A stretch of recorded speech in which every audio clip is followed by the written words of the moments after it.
అందరికీ నమస్తే అండి. ఈ ప్రెస్ మీట్ కారణం అనేది విజయనగరం సంబంధించిన అశ్విన్ గారు కొన్ని ఇంటర్వ్యూల్లో కూడా మేము ఆ వ్యక్తిని, ఆ గత జన్మకు సంబంధించిన వ్యక్తిని తీసుకొస్తామని మీడియా ముందుకు ఫస్ట్ నుంచి చెప్పడం జరిగింది.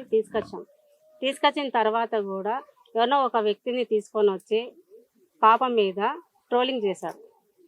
అతను ఎవరు? అతను తీసుకొని రావాలి కదా, డైరెక్ట్గా తీసుకొని వచ్చి ఫేస్ టు ఫేస్ మాట్లాడాలి. ఎక్కడో నువ్వు వీడియో చేసి మాట్లాడించడం కాదు కదా. 3 లక్షలు తీసుకున్నాను, మీడియా అంతా రాండి అన్నారు కదా. మీడియా వాళ్ళ ముందని ఆయన 3 లక్షలు మాకు ఇచ్చాడా? ఎవరికి ఇచ్చారు? ఫేస్ టు ఫేస్ మాట్లాడాలి. ఎవరు ఎంతకి డబ్బులు ఇచ్చారు, తీసుకున్నారు, ఏ కారణంతో ఇచ్చారు, అది మాకు తెలపాలి.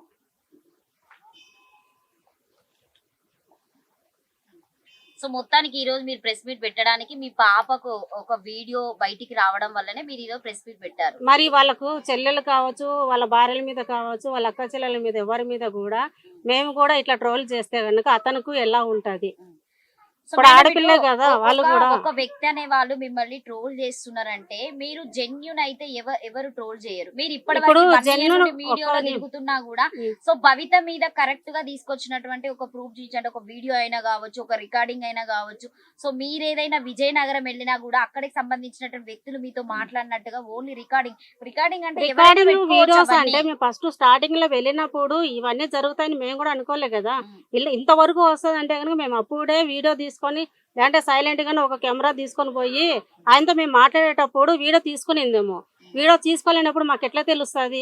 పోయినాం, కూర్చున్నా, మాట్లాడిన పరిస్థితి ఇలా ఉందని చెప్పారు. చెప్పిన తర్వాత అతను కూడా నమ్మిండు. పాపకు గత జన్మ గుర్తుంది, ఇక్కడ ఉండే వస్తువులు అన్ని గుర్తుకున్న అమ్మాయికి అని మాట్లాడినప్పుడు అక్కడ ఆనవాళ్ళు చూపించాము. పలాంటి ప్లేస్లో ఏం జరిగింది కూడా మేము చెప్తా, ఆయన అన్ని చెప్పింది నిజమని చెప్పినాడు. నిజమని చెప్పిన తర్వాత మరి ఆకిరెడ్డి గారు మమ్మల్ని తీసుకెళ్ళినారు. ఫస్ట్ తీసుకుపోయినప్పుడు ఆకిరెడ్డి అనే వ్యక్తి మీకు ఎట్లా పరిచయం, అసలు మిమ్మల్ని ఎట్లా కాంటాక్ట్ అయ్యారైనా? అంటే మాకు తెలిసిన వాళ్ళ ద్వారా, దూర బంధువులు, దానివల్ల తీసుకెళ్లారని. స్కెచ్ చేసి అంటే తెలుసుకోండి. మీడియాకు నేను అగ్రి. ఎన్ని మీడియాలు నాను ప్రూఫ్ చేపించండి. నా తప్పు ఉందంటే గనుక ప్రతి మీడియా అయినా నా తప్పు ఉందని ప్రూఫ్ చేపించండి. నేను దేనికైనా నేను అగ్రి. మీడియా కూడా అడగడానికి కొన్ని రీజన్స్ ఏముంటాయంటే, ఇప్పుడు మీరు రెగ్యులర్ గా ఒక న్యూస్ చూస్తూనే ఉన్నారు, సౌందర్య ఇష్యూ. ఎంత ఏదైనా కూడా అమ్మాయిని అయితే మొత్తానికి అయితే బజార్కి వచ్చింది, అయిపోయింది, నేను ఇది అని ఒప్పేసుకున్నది.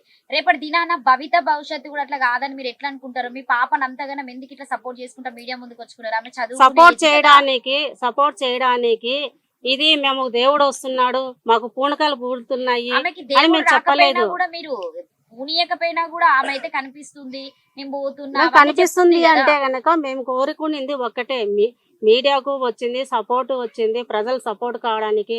గవర్నమెంట్ ఆర్ కాలేజ్ వాళ్ళ దగ్గరికి నేను చాలా మందిని ప్రయత్నించిన. అమ్మ గత జన్మలు ఎప్పుడో, ఇది నాగలోకం జన్మ, ఎవరు గుర్తుంటాయి, అది అసలు ఎట్లా నమ్ముతారు అని నవ్వినోళ్ళు ఉండరు. నేను అవన్నీ మీడియా ముందు నేను చెప్పను. కొంతమంది నేను కాంటాక్ట్ అవ్వడానికి చాలా ట్రై చేసిన మీడియాకు రాకముందే.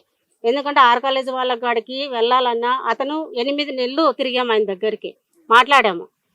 ఫోన్ ద్వారా యాకరెడ్డి ద్వారా పరిచయం కాబట్టి ఆయన ద్వారా మాట్లాడించినప్పుడు కూడా చెప్తా అన్నాడు. మరి ఆయన కూడా లాస్ట్కు ఫోన్ చేస్తే వాళ్ళ కొడుకు కానీ వాళ్ళకు భార్య కానీ ఫోన్ లిఫ్ట్ చేయడము, ఆయన లేడని చెప్పడము. నేను ఇంకొకరిని కూడా ప్రసాద్ గారు అని చెప్పేసి ఆయన ద్వారా కూడా నేను ఫోన్ చేపిస్తే మేడం ఆయన ఉండట్లేదు, గుడి దగ్గర ఉండట్లేదు, నేను మాట్లాడుకుంటాను అని చెప్పాడు. మరి నెంబర్ ఇవ్వండి, నేను మాట్లాడతానంటే నెంబర్ ఇవ్వలేదు. ఫస్ట్ ఆయన నెంబర్ అంటే ఆయన ఇంట్లో ఉండే నెంబర్ ఏమో వాళ్ళ కొడుకులు కానీ వాళ్ళ భార్యలు కానీ లిఫ్ట్ చేస్తారు. మిగతా వాళ్ళు ఆయన మాత్రం లిఫ్ట్ చేసి మాట్లాడట్లేదు. మరి ఆయన నెంబర్ ఉంటుంది కదా, ఆయన నెంబర్ ఇవ్వండి, మేము ఒకసారి కూర్చొని మేము మాట్లాడాలి, వస్తాం మేము అంటే కనుక ఆయన ఎప్పుడో చోటు తెలియదు అన్నారు. మేము ఆడికి వేరే వాళ్ళని పంపించాం. ఆయన ఉండడేమో, ఉంటే కనుక మనం వెళ్ళి కలిసి కూర్చొని మాట్లాడదాము, మా పరిస్థితి ప్రాబ్లం ఇట్లా ఉంది పాపకి, మాకేమి మేము ఇవన్నీ మేము తీసుకొని పోయి మాకు విగ్రహాలు తీసుకొని పోయి మేము ఎక్కడ పెట్టుకుంటామని మేము చెప్పలేదు. మీ టెంపుల్లోనే పునర్ప్రతిష్ఠ చేసుకోండి, పురాణ టెంపుల్ కదా, విగ్రహాలు కాబట్టి మీకే మంచిదే కదా, మేము తీసుకోవడం మేము చెప్పలేదన్నా. వాళ్ళతో మాట్లాడించాం, వాళ్ళు దానికి రెస్పాన్స్ లేదు. మాకు పాపకు కానీ మీరు మొన్న ఈ డిజిటల్ ఎరా అసలు దేవుళ్ళే లేరు అని చెప్పేసి కొంతమంది వాదిస్తారు. అలాంటిది మీరు ఏం నిరూపిద్దాం? మరి దేవుళ్ళు లేరని మరి అనుకున్నప్పుడు మరి ఎందుకు పూజలు చేస్తున్నారు దేవుళ్ళు లేరు అనుకున్నప్పుడు? కొంతమంది అనుకుంటారు అనుకున్న మీరేం నిరూపించడానికి మరి దేవుడు లేనప్పుడు మీరేం నువ్వు వచ్చారు? ఎట్లా నడుస్తున్నావు? దేవుడు లేడంటున్నావు కదా, నువ్వు ఎలా బతుకుతున్నావు? మరి దేవుడు లేకుండా నువ్వు ఎట్లా సృష్టి ఎట్లా అయింది? నేను దేవుళ్ళ గురించి మాట్లాడట్లేదు, మీ గురించి సరే మాట్లాడుతున్నాను. మా మీరు అయితే మీ దేవుడి రీసెంట్ గా గురించి వచ్చారు అని అన్నారు. రీసెంట్ గా ఒక అబ్బాయి ఇలాగే నాకు శివుడు నేను పూనుతున్నాడు అక్కడ విగ్రహం ఉంది తీయండి అని చెప్పి ఆర్కాలజీ వాళ్ళందరూ కూడా అతని మాటలు నమ్మి తవ్వితే తీరా ఏం రుజువైంది? అక్కడ విగ్రహాలు లేవు, ఏమీ లేవు, వాడు యాక్టింగ్ చేస్తున్నాడు అని రుజువైంది. మరి ఇలాంటి వాళ్ళు ఉన్నప్పుడు మీరు చెప్పేది నిజమని మొత్తం తవ్విన తర్వాత లోపల విగ్రహాలు లేకపోతే పరిస్థితి ఏంటి? మీరు ఏ పరీక్షకైనా మేము సిద్ధంగా ఉన్నాం కదా. ఏం పరీక్షగా? మీరు ఏ శిక్ష వేయడానికి కూడా మేము సిద్ధంగా ఉన్నాం కదా. ఏ శిక్ష వేస్తారో వేయండి. సుభాషిణి మేము గారు ఇప్పుడు ఒకటే, particular మేము- గా మీరు ఈ వీడియో తీయడానికి రీజన్ ఫేక్ వీడియో ఉందని Fake పెట్టారు. video. శ్రీనివాస్ రెడ్డి డైరీ ఆయన పండగ కాదండి, ఆయన ఒక టెంపుల్ ఉంది. అంటే ఈ అందరికి పండుగలు ఉంటాయి, అందరు చేసుకున్నారు. మీరు ఒక సబ్జెక్ట్ మేము తీసుకొచ్చినాము, పరిచయం చేస్తాం. ఆయన ఎప్పుడు రావాలో అప్పుడే వస్తాడు కానీ పదే పదే మీడియా ముందుకు రావాలని కాదు. మేడం ఎప్పుడు ఆయన దేవుడు అని మేము చెప్పలేదు, ఎవరికి మేము దేవతలు అని చెప్పలేదు. నమ్మినట్టుగా జనాలు నమ్మాలి కదా. నమ్మమని ఎవరు ఈ అమ్మాయితోనే పడుతున్నాము, ఈ అమ్మాయి నాగకన్య అని చెప్తోంది. మరి మళ్ళీ మీరు ఒక కొత్త క్యారెక్టర్ ని తీసుకొచ్చారు, తను నాగ కార్తికయ్య అని చెప్పి మళ్ళీ సీన్ లోకి దించారు. మరి అప్పుడు ఆయన అడగాల్సిన ప్రశ్నలు కూడా మేము కొన్ని అడగాలి కదా. ఈ పిల్లదే ఇంకా రుజువు అవ్వలేదు, ఈ పిల్ల అవునా కాదా, గత జన్మ ఉందా లేదా అని చెప్పి. మరి అతను కూడా మేము మరి questions గుంటూరుకి అడగాలి మీరు కదా. వస్తున్నారు కదా, తీసుకెళ్తామన్నారు కదా, రా వెళ్ళండి. ఎక్కడికి ఇప్పుడు మీరు గుంటూరు గుంటూరుకి. రమ్మంటారు, లేకపోతే విజయవాడ రమ్మంటారు, ఎక్కడికంటే అక్కడికి వస్తామా చెప్పండి? మీరు తీసుకొని మేము వస్తాము ఉండొచ్చు, కదా, మీరు రావాలి మీరు కదా. మాట్లాడతామని. మేడం ఇప్పుడు- ఇదంతా కాదు కానీ మేము ఒకటి అడుగుతాం, దాన్ని క్లియర్ గా చెప్పండి. ఇప్పుడు మీరు పర్టికులర్ గా ప్రెస్ మీట్ పెట్టడానికి ఏంటంటే శ్రీనివాస్ రెడ్డి అనే వ్యక్తి వల్లనే ఒక వీడియో బయటకు వచ్చింది, మా పాపను బ్లేమ్ చేస్తున్నారు అని చెప్పేసి మాట్లాడుతున్నారు. అవును. వాళ్ళ మీ గురించి వాళ్ళు మాట్లాడుతున్నారు ఎదుటి వ్యక్తి అన్నప్పుడు అసలు ద మెయిన్ పర్సన్ మేము శ్రీనివాస్ ని 1 year తర్వాత వెతికి పట్టుకొచ్చిన అంటారు. ఇదంతా మీరు ఒక స్కెచ్ చేసి శ్రీనివాస్ ను కూడా Sketch తీసుకొచ్చి చేస్తే పెట్టలేదని ఎందుకు తెలుసుకోండి. అనుకుంటున్నారు? ఇప్పుడు ఆయన నిజమైన వ్యక్తి కావచ్చు కదా. ఎవరు ఇప్పుడు వీడియోలో మాట్లాడిన అతను సరే రమ్మని చెప్పండి ఒకసారి సరే, వచ్చి డేట్ మొత్తం కూర్చోబెట్టండి. చెప్పమనండి. ఇప్పుడు ఆయనని ఇప్పుడు ఎవరైతే ఆ వీడియో తీసి బయట పబ్లిక్ చేశాడో అతన్ని, ఆ వీడియోలో ఉన్న వ్యక్తిని, ఈ శ్రీనివాస్ రెడ్డిని, ఈమెను ముగ్గురిని కూర్చోబెట్టి మీ మీడియా ముందన్నే ఆ జన్మలో ఏం జరిగింది ముగ్గురు చెప్పమన్నాడు. ఆయన చెప్తాడా, ఈయన చెప్తాడా, ఈమె చెప్తారా అని ఈమె అడిగిన దానికి ఆయన కూడా చెప్పాలి కదా. గుర్తులు చెప్పాలి. అప్పుడు ఎందుకు చనిపోయాడు, ఏ కారణంతో చనిపోయాడు, ఎట్లా చనిపోయింది కూడా, ఏ సమయంలో చనిపోయిండు, ఎవరు చంపారు అనేది కూడా వాళ్ళకి చెప్పాలి కదా. కూర్చోబెట్టండి. మరి నేను ఇదే అడగడానికి వాళ్ళని తీసుకొని రాండి. మరి స్టార్టింగ్ లో అడిగిన నీకు మీ అమ్మమ్మ కథలు చెప్పిందా, లేకపోతే ఈ మధ్యలో వచ్చేటి నాగదేవత లేదక్క, నేను సినిమాలు అయితే చూడనక్క. ఆ? సీరియల్ చూడట్లేదు, ఉం. నేను సీరియల్ చూడనని కూడా చెప్పాను. నువ్వు ఇంత జెన్యున్ గా చేస్తున్నా సీరియల్ అంటున్నావు చూడట్లేదు, కదా చిన్నప్పటి నుంచి బబిత. నాకు అలవాట్లేదు అది. 1 year నుండి జెన్యున్ గా చేస్తున్నప్పుడు నీకు ఎందుకు జనాలు సపోర్ట్ చేయడం లేదు? టెంపుల్ దగ్గరికి వెళ్ళినప్పుడు కూడా ఎవరు మొన్నొక్కటి కూడా ఏదో వీడియో చూసి కరీంనగర్ దగ్గర ఏది సో చొప్పదండి దగ్గర ఏదో ఊరెళ్ళినా అని చెప్పావు. అక్కడెళ్ళి ఏం సాధించావు అసలు? అంటే నీ టార్గెట్ ఏంటి? ఎన్ని టెంపుల్ టార్గెట్? ఒక 10 టెంపుల్ టార్గెట్ పెట్టుకుంటే నీకు ఒక 2 టెంపుల్స్ వస్తాయనా? లేదక్క, భ్రమలో ఉన్నావా లేకపోతే ఏ మమ్మల్ని నాకు భ్రమలో టెంపుల్స్ అవసరం పెడుతున్నావా? లేదక్క. నాకు టెంపుల్స్ నాకు కావాలి నేను ఏదో చెప్పలేదు. విగ్రహాలు తీసిన తర్వాత అంతే, అక్కడ పెట్టిన తర్వాత పూజలు అందుకుంటే చాలా, నేను ఫస్ట్ నుంచి చెప్తున్నాను. ఫస్ట్ నుంచి అన్ని నేను అదే ఒక విజయనగరం చెప్పేది. టెంపుల్ గురించి విగ్రహాలు వెలికి తీయాలండి. నేను ప్రజల అక్కడికి support వెళ్ళలేదు, అక్కడ కావాలి నేను నాకు. చూడలేదు.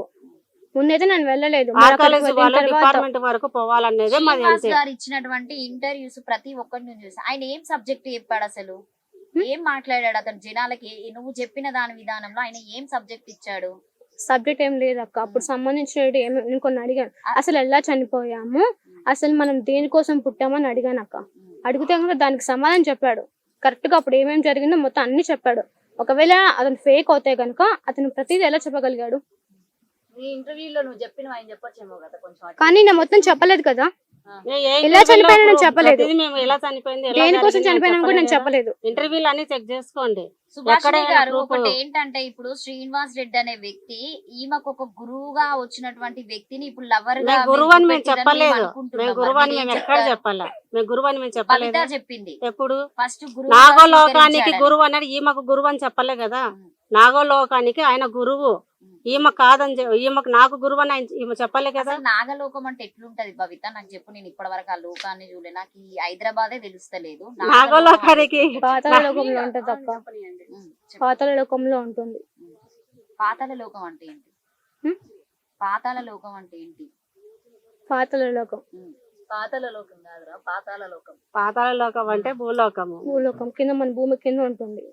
రోజుకి ఎన్ని బుక్కులు చదువుతావు ఇంట్లో కూర్చున్నప్పుడు? బుక్కులు ఏం ఖాళీ లేవు time? అక్క, నేను బుక్కులు ఏం చదవను. తర్వాత సినిమాలు కానీ ఇవన్నీ నేను చూడట్లేదు కూడా. మరి ఎక్కడి నుంచి నాలెడ్జ్ గెయిన్ చేస్తున్నావు? అంటే ఎక్కడి నుంచి? నేనేం ఏం చేయట్లేదు, నాకు గుర్తు వచ్చిన తర్వాత నేను అవి చూసుకుంటూనే ఉన్నాను. అంటే కనుక ఏమైనా చదువుకోవాలని ట్రై చేస్తాను. 9 years నుంచి అక్క ఇదంతా. సర్పాల్లో ఎన్ని రకాలు ఉంటాయి చెప్పు?